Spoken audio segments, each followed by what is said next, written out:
crying over you can be in a literal sense, or literally it could just be after the literal sense, emotionally seeming distressed, emotionally worked up, all sorts of emotions that's, let's just say, on a physical sense, it's now showing you.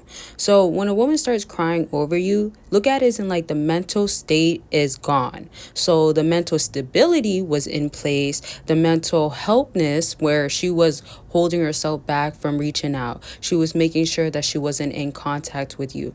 All sorts of stuff like that. That was what she was maintaining for a while. Since she was maintaining that for a while, look at it as in like now it's getting the best of her that she can't get what she wants out of you. So things that lead to her literally or not literally crying, but showing in action, showing in reaching out, showing and not being subliminal and direct, will be things such as, and she could be those things, but I'm saying when she's more on a serious note, right? So it could all be from a sense of she has an understanding, awareness that you're not going to get him back. He's actually moved on. And so I want you to understand, like, hanging on to a woman and her having that impression that you're hung on, you're not going to get better, she's the best of the best you can get, will always leave her in that, let's say, period of like, okay, like, do I really care? No. Do I really need him? No. Can I get better? Yeah. Will I date up? Yeah. Hypergamy, all that. So these are things that you want to just remember as far as when she is getting to the crying stage. It's reversed in a sense. I say it's reversed because she now understands she can't get better than you. And even if she can, it's something about you. That's something I don't talk a lot about, but you want to view it that way too, because there's definitely something about chemistry and connections and communicating well, or even just understanding each other, or even sometimes like going through moments in the past. Like, let's say, for instance, if you were there through a traumatic period of time. Let me give you some examples since y'all like examples. Actually, before I do, let me know if you want more examples, and also let me know if you want a part 2. And of course, don't forget to check out my website if you want to book consultation, figure out what's going on with your situation, get more insight, and most definitely have strategies and strategic things to follow and execute and get results from. Okay, and it could be about anything, any situation you are going through. And per usual, don't forget to join Patreon as a free member if you would like. If you don't want to, you could actually join as any other member and catch up on 200 plus, way more than that actually, content that's already out. But if you join as a free member, you do get an exclusive video at least a month. And there's a community you definitely can join on there. And of course, lastly, y'all, don't forget that I do have more than one Patreon. So choose what you want to be a part of. And all the links are down below.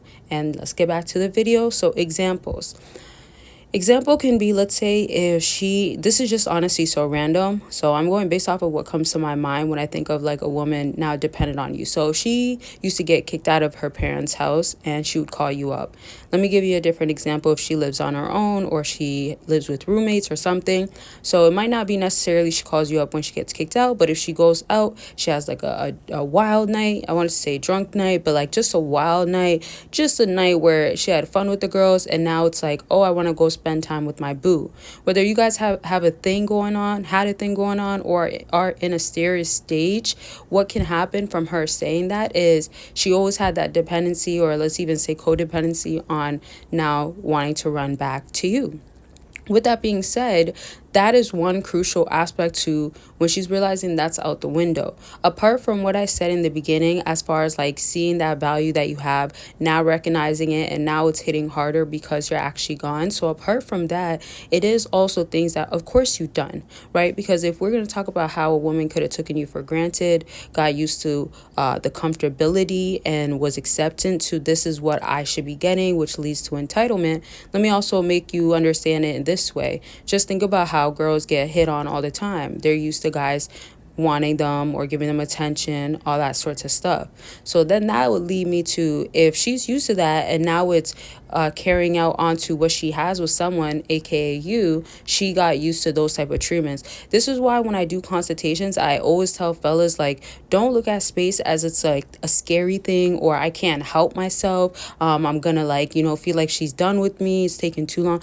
Don't look at it in that way. Like, so much healing, so much discovery, so much understanding and new awareness, and even just the idea of what she had before, now realizing that it's not something she wants to be without, hits hard, right? And I always say it's crucial to happen. How else, what other way can she have that experience or that feeling or that realization?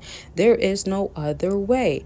With that being said, what would that mean, y'all? That would mean it's mandatory for you to give space. It's mandatory for you to give that distance in order for her to start feeling a sense of like, I'm emotional, I'm worked up, now I'm in the literal crying, oh my, I want him back. And I'm going to do this video, of course, multiple more times, but I want you to understand, if it's all the way to extent of like she shows up and she's crying at your doorsteps or crying over the phone, or, and that's other stuff I'll break down in like my more recent videos, or not more recent videos, in other videos.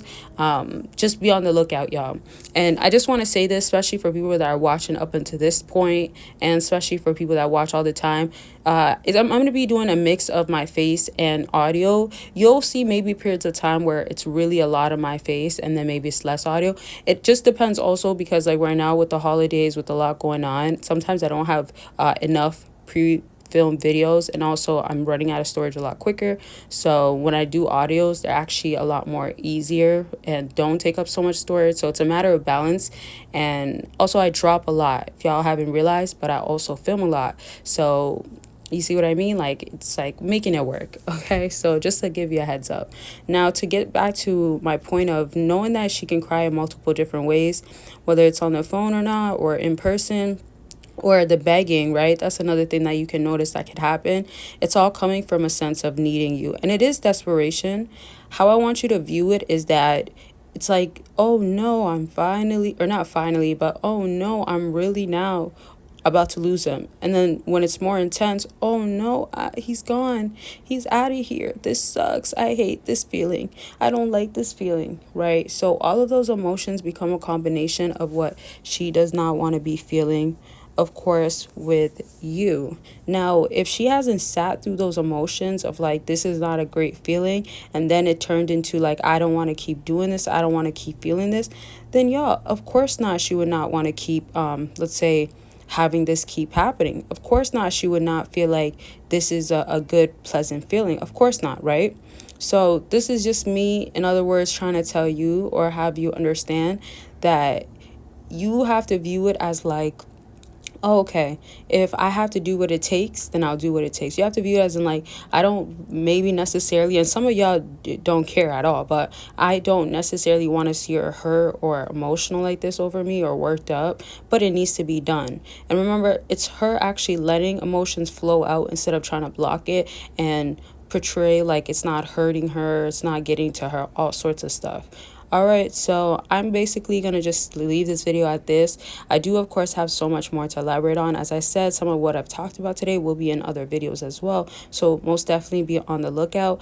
I love y'all. And like per usual, make sure you're taking care of yourself. It's so crucial. And just understand, like, the woman, she's always going to be there. And I'm not saying literally the same one sometimes, but don't be concerned. Just be more so focused and let that build up happen where it's making you feel better. It's helping you grow, all sorts of stuff. Okay. Like I said, I love y'all. Take care of yourselves, and I'll talk to y'all very much soon. Bye, y'all.